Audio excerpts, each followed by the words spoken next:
মাধ্যমিক পরীক্ষা শেষ। এবার তোমাদের মধ্যে থেকে অনেকেই ডিসাইড করে ফেলেছো যে ভবিষ্যতে কি নিয়ে পড়াশোনা করবে, সায়েন্স নিয়ে এগোবে না আর্টস নিয়ে এগোবে।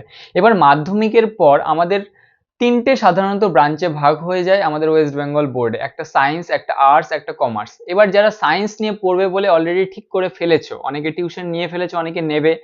এবার সায়েন্সের মধ্যে থেকে সাধারণত দুটো ভাগ থাকে, একটা হচ্ছে বায়ো সায়েন্স, একটা পিওর সায়েন্স। এবার যারা পিওর সায়েন্স নেবে এটা অলরেডি ঠিক করে ফেলেছো, তাদের ম্যাথামেটিক্স যে সাবজেক্টটা আছে সেই সাবজেক্টটা অত্যন্ত গুরুত্বপূর্ণ ভূমিকা পালন করে পিওর সায়েন্সে।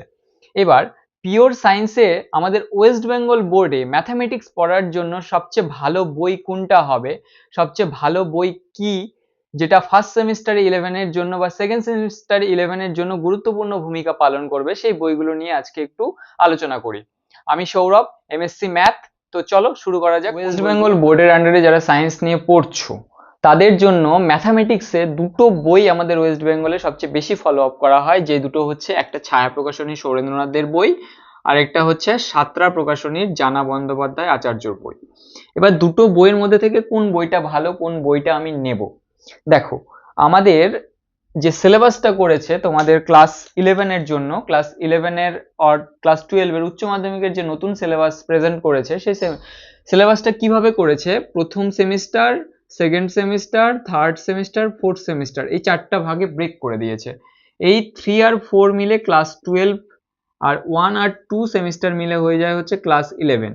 এবার এই যে ফার্স্ট সেমিস্টারটা আছে, ফার্স্ট সেমিস্টারটা কিভাবে হবে, এমসিকিউ বেসড কোশ্চেন হবে তোমাদের। সেকেন্ড সেমিস্টারটা কি হবে, লিখতে লাগবে কোশ্চেনের অ্যান্সার গুলো, মানে অঙ্কগুলো কষে দেখাতে লাগবে তোমাদেরকে, স্যারদেরকে, যেভাবে করেছো মাধ্যমিক পরীক্ষাটা দিয়েছো।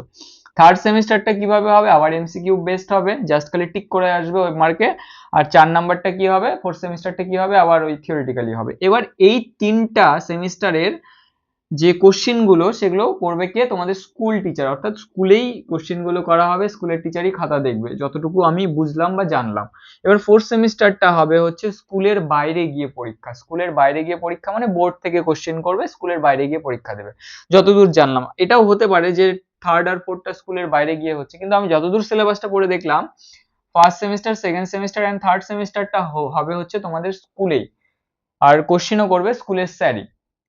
তো স্কুলের স্যার কোন বইটাকে বেশি ফলো করছে, বা স্কুলে তো এখন ক্লাস হয় না বলতে গেলেই চলে, তো ম্যাটার করে না কোন বইটা স্কুল থেকে সাজেস্ট করছে। তো স্কুল থেকে যদি কোনো বই সাজেস্ট করে, আমার মনে হয় টিউশন টিচারদেরকে ওই বইটাই পড়ানো উচিত, বা যেখানে পড়ছে সেই বইটাকেই ফলো করা উচিত।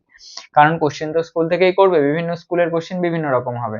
এটা মাধ্যমিক পরীক্ষার মতন না যে বোর্ড থেকে একটা কোশ্চেন করে দিলে সমস্ত স্কুলেই সেম কোশ্চেন হচ্ছে। তো স্কুলের স্যাররা যে বইটাকে প্রাধান্য দেবে সেই বইটাই কেনা উচিত সবার।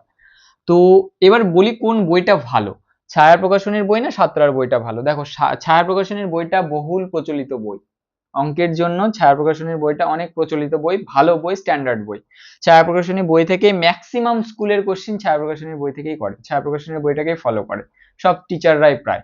এবার সাতরা পাবলিকেশনের বইটা একটু স্ট্যান্ডার্ড, ভালো, বেশ দেখলাম সাজিয়েছে, লেভেল ওয়াইজ অঙ্কগুলো করে দিয়েছে। লেভেল ওয়ানে একটু সহজ অঙ্ক করেছে, লেভেল টু একটু হার্ড লেভেলের, লেভেল থার্ডে আর একটু হার্ড লেভেলের অঙ্কগুলো করে করে সাজিয়েছে। সালের অঙ্ক এখানে দেখলাম একটু বেশি আছে, সাতরা ছায়ার বইয়েও সালের অঙ্ক আছে, এই বই দেখলাম একটু বেশি আছে।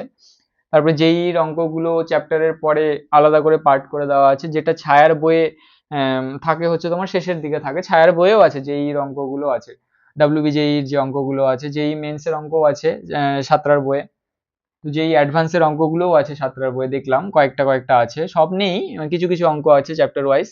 তো বইগুলো ভালো, দুটোই নিজের জায়গা থেকে ভালো, কিন্তু ছায়ার বইটা বেশি ফলো আপ করে, আমার মনে হয় ছায়ার বইটাই সবাই ফলো করবে। দেখবে কোন টিচারের কাছে পড়ছো সেই টিচার কোন বইটা তোমাকে কেনাচ্ছে। তো যে টিচারের কাছে পড়ছো সেই টিচার দেখো সাঁতার বই পড়াচ্ছে, তুমি কিনে নিলে ছায়ার বই, তখন মুশকিলে পড়ে যাবে। কিন্তু আমি যেটা করাই, ছায়া আর সাঁতরা দুটো বই করাই, কারণ ছায়ার বইটা সবাই ফলো আপ করে, তো এই বইয়ে একটু অঙ্কগুলো বেশ পরপর একটা জায়গায় দেওয়া আছে, আর সাঁতরার বইয়ের অঙ্কগুলো একটু লেভেল ওয়াইজ ভাগ করা আছে। তো দুটো বই ভালো নিজের জায়গা থেকে। তো তোমাকে দেখতে লাগবে তোমার টিচার কি পড়াচ্ছে, সেটাই কিনবে চোখ বন্ধ করে, আর অন্য কোনো বই দেখার দরকার নেই, যে কোনো একটা বই ফলো করবে, সেই বইটাই খুব ভালো। তো টিচারকে বলবে দুটো বই যেন করায়, দুটো বই করালে বেশ ভালো, তোমাদের উপকার হবে। ডাব্লিউবিজেই যারা দেবে ভবিষ্যতে, এই বই দুটো করলে এনাফ, মোটামুটি এনাফ ডাব্লিউবিজেইর জন্য। তো এই বই দুটো যদি ভালো করে করতে পারো, তাহলে আশা করি ভালো রেজাল্ট করতে পারবে। তেমন কিছু তো এবার নেই, এমসিকিউ বেসড। এবার এই টাইপ এমসিকিউ বেস যেহেতু কোশ্চেনগুলো হবে ফার্স্ট সেমিস্টারে, তোমাদেরকে ট্রিক খাটিয়ে অঙ্কগুলো করতে লাগবে, ম্যাক্সিমাম ট্রিক খাটিয়ে অঙ্ক করতে লাগবে। যেমন আগে কি করতাম, কনসেপ্ট বুঝতাম, কনসেপ্টটাকে অ্যাপ্লাই করে অঙ্কগুলো করতাম। এবার কনসেপ্টটা বুঝতে তো লাগবেই, কনসেপ্টের সাথে সাথে ট্রিক খাটিয়ে অঙ্কগুলো করতে লাগবে। স্পিডে কিভাবে অঙ্ক করা যায় সেই ধরনের ট্রিকগুলো তোমাদেরকে খুঁজতে লাগবে। তো এইটুকুই আজকে থাক। এই দুটো বই, এর মধ্যে থেকে যে বইটা তোমাদের স্যার সাজেস্ট করবে সেই বইটাই কিনে নেবে। তো দেখা হচ্ছে পরের ভিডিওতে। ভালো লাগলে লাইক করব, শেয়ার করব অ্যান্ড সাবস্ক্রাইব করব। Thank you.